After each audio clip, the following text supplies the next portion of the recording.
The park estate sat on the jagged spine of the Hudson Valley like a bloated, white tick, sucking the life out of the surrounding pines while the blizzard screamed.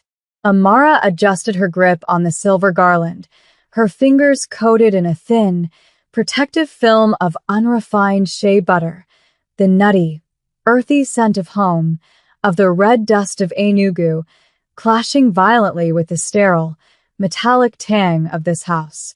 This place didn't breathe, it calculated. It smelled of industrial lavender and the cold, ozone-heavy grease of high-end security systems. The mahogany banister felt like frozen bone beneath her palm, mocking the fragility of her own skin. She moved with the forced precision of a woman who knew her beauty was a burden, a target painted in a room full of men who traded in flesh and fear.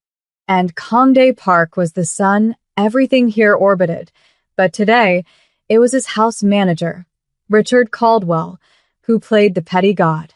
He was always watching. "Higher," Richard barked from the marble floor below, his voice a dry rasp like sandpaper on cheap plywood. He stood with his arms crossed over a bespoke silk vest, his posture the stiff, artificial arrogance of a man who managed a king's house but forgot he was just a glorified servant. Amara bit the inside of her cheek, tasting the copper tang of blood, and stretched the silver-plated tin-copper alloy of the garland toward the crown molding. She had been trapped in this gilded cage for 3 months, 90 days of dodging Richard's snide remarks about her Nigerian accent and the way his cold eyes tracked her movements like a predator scenting a wound. The older staff, aunties who had survived the king pie for decades, whispered their warnings in the quiet of the pantry.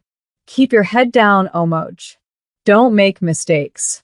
Because men like Richard don't need a reason to break you." But she tried. God, she tried to be invisible. The mansion was a theater of power tonight, draped in white lights that hummed with a low-frequency 60 Hz buzz that grated against her nerves like a dull saw. Poinsettias lined the corridors in crystal vases, their red leaves looking like fresh bloodstains against the white Carrara marble. The scent of pine and cinnamon was a suffocating shroud over the house's natural smell of gun oil and expensive scotch. Everything was prepared for the Christmas Eve summit that Conde Park would host for his associates.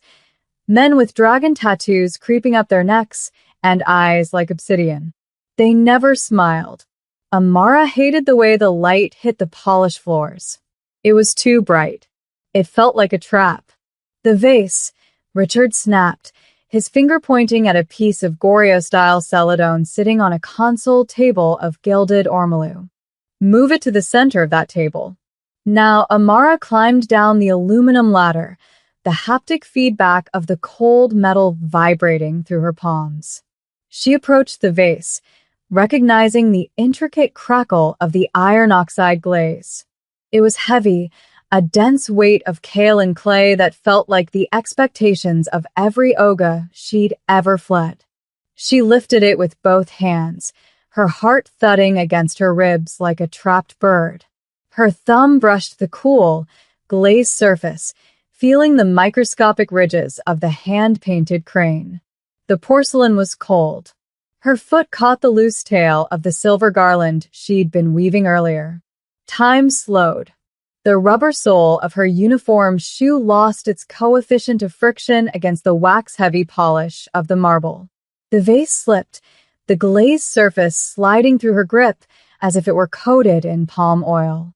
The sound of it shattering wasn't a crash. It was a high-frequency explosion of ceramic shrapnel that peppered the floor like birdshot. Silence crashed down afterward. Heavy, suffocating silence. Amara stared at the blue and white fragments.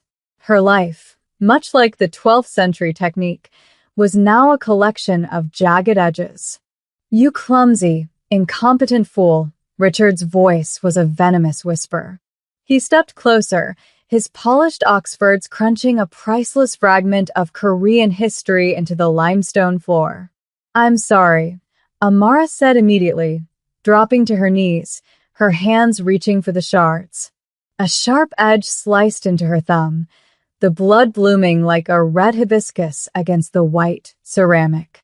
"I'm so sorry. I'll clean it up right now, She stopped as he loomed over her, his shadow a cold weight.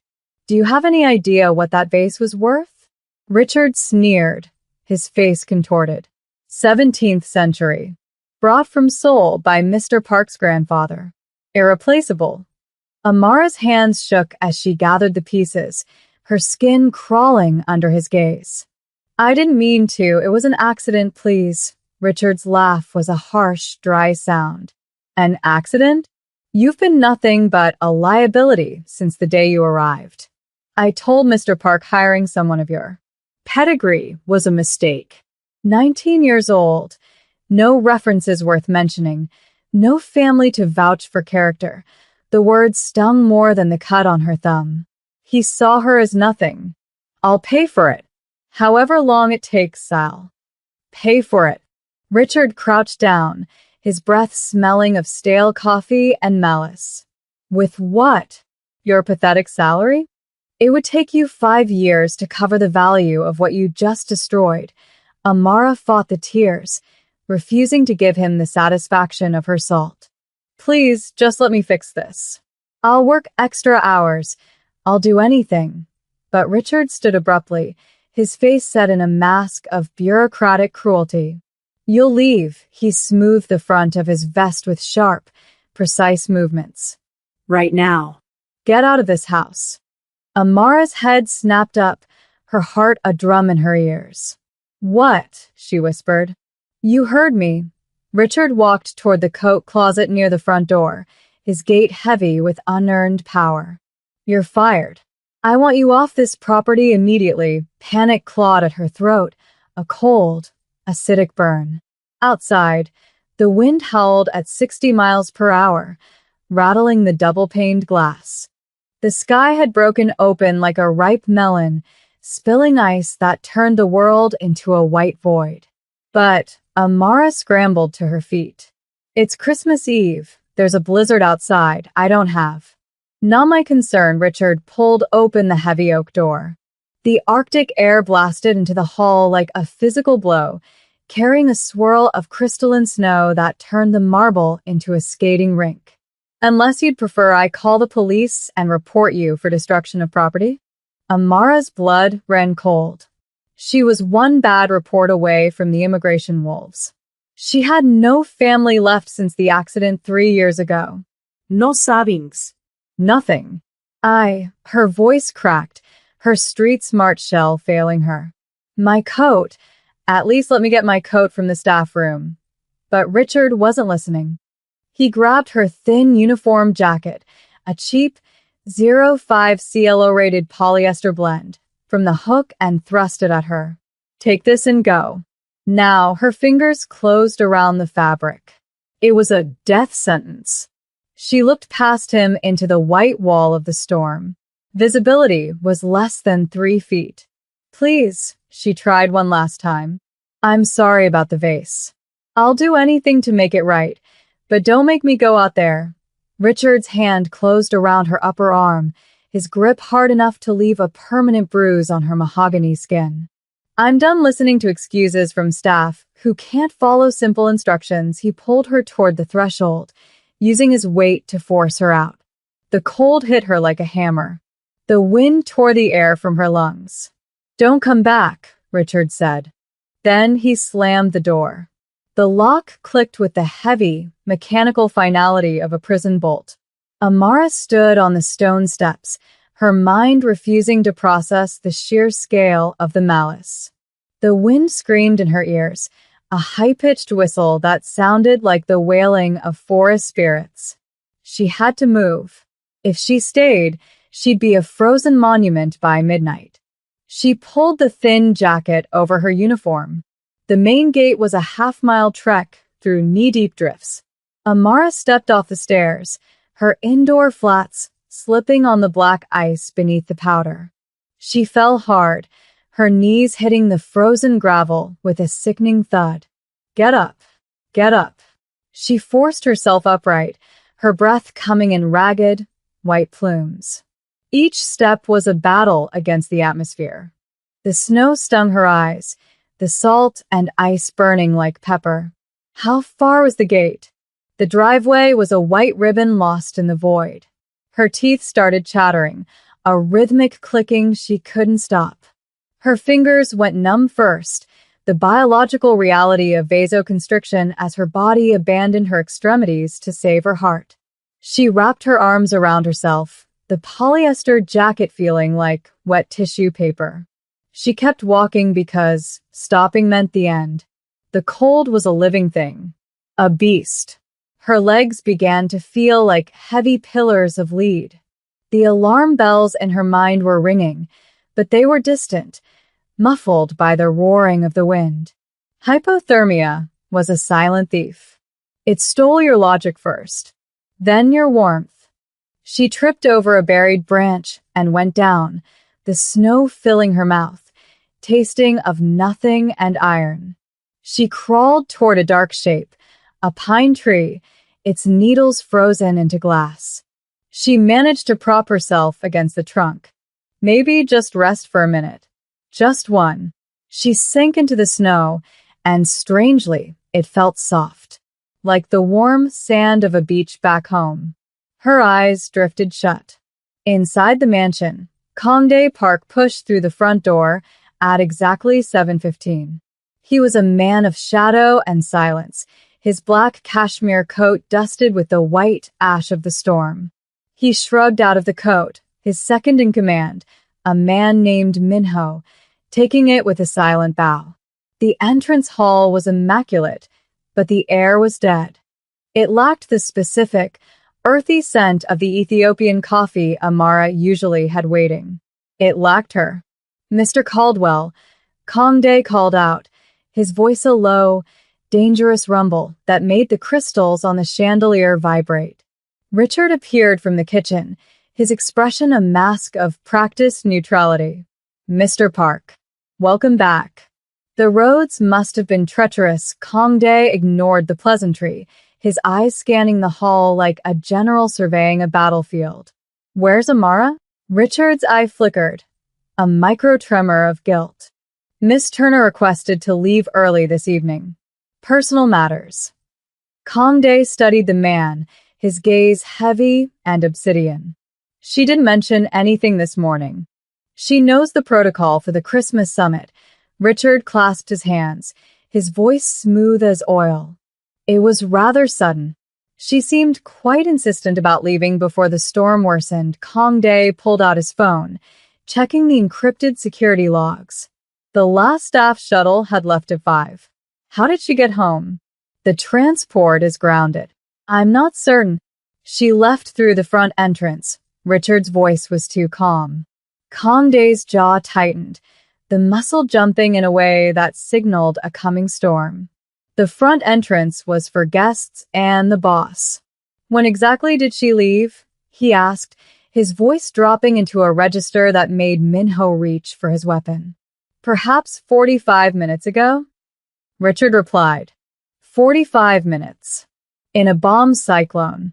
Kongdae didn't feel the warmth of the hearth. He felt the fire. Minho, kam de barket. Security footage. Now they moved to the monitoring room, the air smelling of ozone and server fans. Minho pulled up the feed, scrubbing through the data on the 4K monitors. There it was. Amara on her knees. The broken celadon. Richard looming over her like a vulture. Even without the audio, the cruelty was a visceral thing on the screen. Kongdae watched as Richard grabbed her arm. He watched as the man pushed the 25-year-old woman out into a sub-zero death trap without a coat. The room went deadly quiet. Kongdae's rage didn't manifest as a scream. It was an implosion, a localized black hole that sucked the air from the room. 45 minutes, he whispered, a sound like grinding stones. He was already moving. He didn't grab dress shoes. He pulled on tactical boots and a heavy fur-lined parka. "Call the medics," he ordered. "If her heart stops, yours is next." He yanked the front door open, the blizzard howling as if in challenge. He ran down the driveway, a high-powered tactical light in his hand cutting a yellow scar through the white chaos. His heart thudded against his ribs, not with fear, but with a cold, focused intent. He was a man who had survived the streets of Busan and the boardrooms of Seoul. He knew how easily a life could be extinguished. He wouldn't let it happen to her. She was the only thing in this house that wasn't a transaction. There, Minho shouted, pointing toward a dark mound against a pine tree. Kangdae lunged through the waist-high drifts, his boots sinking into the frozen earth. He reached her and dropped to his knees, his hands shaking as he touched her neck. Her skin was the temperature of the ice, but there, a pulse. Faint. Threadbare. Amara, he shouted, his voice cracking the winter air. Her lips were blue, her eyelashes frosted with ice. She didn't move. He lifted her against his chest. She was ice. He didn't wait. He slipped his arms under her, lifting her against his chest. She was so light, a fragile bird broken by a man who thought he was big. He could feel the cold radiating off her, a physical presence that tried to numb his own heart. He turned and ran back toward the mansion, his breath coming in jagged, white plumes. Richard was a dead man walking. But first, he had to keep her soul from drifting away into the white. He held her closer, his rage the only fire left in the world. He ran. He didn't stop. Kangdae kicked the heavy oak doors open with a force that sent a shudder through the limestone foundation of the park estate. He didn't stop to shake the ice from his parka or the frost from his lashes as he stormed into the foyer, his boots leaving dark, slushy gashes across the pristine Carrara marble. The medical team he'd summoned was already there, a blur of white coats and stainless steel gurneys, their movements frantic under the weight of his silent, lethal expectation. He felt the girl's heartbeat, a shallow, stuttering thing against his own chest, like a moth beating its wings against a glass jar. Her skin had reached a temperature that defied the living, a marble-cold density that made his own blood boil with a heat that felt like a localized sun. He laid her onto the gurney, his fingers lingering for a microsecond on the rough texture of her polyester uniform, before the medics swarmed her with bear hugger warming blankets and Ringer's lactate warmed to exactly 102 degrees Fahrenheit. Richard stood by the mahogany staircase, his face a sickly shade of tallow, clutching a silk handkerchief as if it could shield him from the atmospheric pressure shifting in a room. He looked small. He looked dead. "I'm sorry, sir, but she was entirely incompetent and the celadone," Richard began, his voice a pathetic treble that scraped against the silence of the hall. Kangdae didn't let him finish the sentence, moving with a velocity that bypassed the human eye's ability to track, his hand closing around Richard's throat with the hydraulic pressure of a vice. The house manager's windpipe gave a dry, structural groan, his feet dangling inches above the expensive marble as the oxygen supply to his brain was cut with surgical precision. Kangdae didn't scream. He spoke in a whisper that carried the weight of a falling mountain, his obsidian eyes reflecting the cowardice of the man he held. "You threw a human being into a graveyard because of a piece of clay?" he asked, the rage finally detonating in his chest, not as fire, but as an absolute, freezing vacuum that sucked the life from the foyer. He threw the man. Richard hit the limestone wall with a sound like a wet bag of sand, his bespoke vest tearing on a sconce. "Get out," Kangdae commanded, the two words vibrating in the marrow of everyone present. "If I see your face on this property when the sun rises, the police will find you in pieces small enough to fit in that broken vase." Richard scrambled to his feet, his dignity a shredded thing on the floor, and fled toward the back exits, without a single backward glance.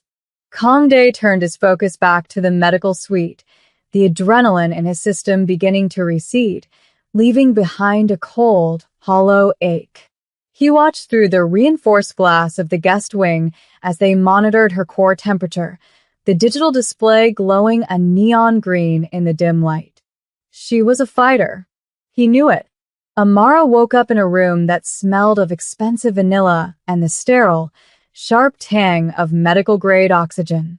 The sheets beneath her were a 1,000 thread count Egyptian cotton, so smooth they felt like a second skin, a far cry from the scratchy, starch-heavy linens of the staff quarters. Her body felt heavy, a dull ache radiating from her bones as if she had been disassembled and put back together by a clumsy mechanic. The hum of the heart monitor was a steady, rhythmic intrusion into the silence, its 60 beat per minute pace a testament to her survival. She tried to sit up, but her muscles screamed in a dialect of pain she hadn't yet learned to translate. Her skin was warm. She was alive. "Don't move." A voice rumbled from the shadows of the corner, a sound like deep water moving over smooth stones. Comde sat in a velvet armchair, his black suit replaced by a simple charcoal sweater, the sharp lines of his face softened by the amber glow of the bedside lamp. He watched her with an intensity that made her breath hitch, a watcher and the watched, the power dynamic shifting in the quiet of the room. Amara looked at her hands, seeing the neat bandages where the porcelain had sliced her skin, the antiseptic yellow stain of betadine still visible around the edges. She remembered the cold, the way the snow had tasted like iron, and the final, crushing weight of the wind. She felt small. She felt seen. "The vase," she croaked, her throat feeling like it had been scrubbed with raw sandpaper. Comde stood and moved to the side of the bed, his presence filling the space with a gravitational pull that she couldn't ignore. He reached out, his hand hovering over hers for a moment before he gently brushed a stray braid away from her forehead. "The vase was a lie," he said, his voice dropping into a register that felt like a secret meant only for her. "Richard didn't fire you for the clay. He fired you because he was afraid of how I looked at you." Amara's heart thudded against her ribs, a different kind of panic now, one that had nothing to do with the blizzard. "He was close. He stayed." "I have no family here, Oga," she said, the regional term slipping out before she could catch it, her Nigerian pride a thin shield against the luxury surrounding her. "If you keep me here, people will talk, and the wall will be more than a broken vase." Comde's eyes didn't waver, his gaze tracing the architecture of her face, as if he were memorizing a map of a territory he intended to claim. He knew the risks of the Kangpai world, the way vulnerability was treated as a blood scent in the water by his rivals in the city. He didn't care. He was the boss. "Let them talk," he replied, his thumb grazing the line of her jaw, a touch that felt like a brand. "I've spent my life building a fortress so that I could decide who enters and who stays. You are staying," he told her then about Richard, about the way the man had been found trying to sell security codes to a rival syndicate in the hours after he was banished. The house manager wasn't just a petty tyrant. He was a traitor who had used Amara's accident as a cover to remove a witness to his own rising greed. The threat was escalating. The peace was over. The next 3 days were a blur of high-stakes security updates and the soft, quiet moments of a competence-driven romance. Comde stayed in the wing, his laptop humming on the mahogany desk as he managed his empire, while she recovered, a stoic sentinel who only relaxed when her breathing leveled out in sleep. Amara watched him through half-closed lids, noting the way he handled a SIG Sour P226 with the same casual grace he used to drink tea. She saw the dragon tattoo on his forearm, a masterpiece of ink and scar tissue that told a story of a street-smart boy who became a king. He was dangerous. He was hers. "We have to move," Comde said on the 4th morning, his expression reverting to the obsidian mask he wore for the world. Richard didn't go quietly. He went to the Kim Syndicate, and there, moving on the perimeter, the strategic exile phase had begun, a calculated withdrawal to a secondary location in the Adirondacks where the terrain favored the defender. Amara didn't argue, her cynicism replaced by a pragmatic understanding of the life she was now tethered to. She packed her few belongings, the shea butter, a small photo of her parents, a carved wooden bead from Enugu, and followed him into the armored SUV. The engine roared. The gates opened. The drive was a tactical exercise in reconnaissance, the SUV's reinforced run-flat tires crunching over the salt and ice of the mountain pass. Kongdae sat beside her, his hand resting on the haptic feedback screen of the security console, monitoring the drone feed of the road ahead. He was a man of protocols and perimeters, but every few minutes, his eyes would flick to her, a micro-gesture of protection that spoke louder than any declaration. Amara looked out at the red dust of the sunset hitting the snow, thinking of the red dust of home, and realized that safety wasn't a place. Safety was a man. Safety was him. They reached the safe house, a brutalist masterpiece of concrete and glass perched on a cliffside, just as the first light of a rival's headlights appeared in the valley below. Kongdae stepped out of the vehicle, the cold air hitting him, but he didn't flinch, his focus entirely on the perimeter guards moving into position with thermal optics. He turned to Amara, grabbing her hand and pulling her toward the reinforced entrance, his grip firm and grounding. Inside, he commanded, the boss returning to the forefront, but his eyes held a transparency he only showed to her. The game is ending tonight, she nodded. She waited.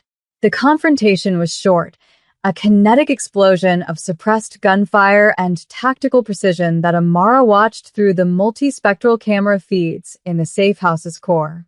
She saw Kongdae move like a shadow, his silhouette a dark stroke against the white snow, a predator reclaiming his territory with a lethal, rhythmic competence. Richard was there, a pathetic figure caught in the crossfire of bigger men, his greed finally meeting the hard reality of a Kangpai debt. When it was over, the silence that returned to the mountain was different. It was the silence of a resolved chord. The threat was gone. The debt was paid. Kongdae returned to the core, his parka torn, a thin line of blood on his cheek that looked like a warrior's paint. He didn't say a word, simply crossed the room and pulled Amara into his arms, his heart thudding against hers in a synchronized rhythm of survival. She held him, her fingers tracing the dragon on his arm, understanding that she was no longer the maid, and he was no longer just the boss. They were two survivors of different storms, anchored together in a world that tried to freeze them out. The transition was complete. The union was iron. The vase is gone, Amara whispered against his chest, her voice steady now, the cynicism transformed into a street-smart philosophy of hope. But the house is still standing. Oga, Kongdae pulled back, his eyes searching hers, a rare, genuine smile breaking the obsidian mask for the first time. He reached into his pocket and pulled out a small, blue and white shard of the celadon he had recovered from the foyer floor. We will build something new from the pieces, he said. He stayed. They stayed.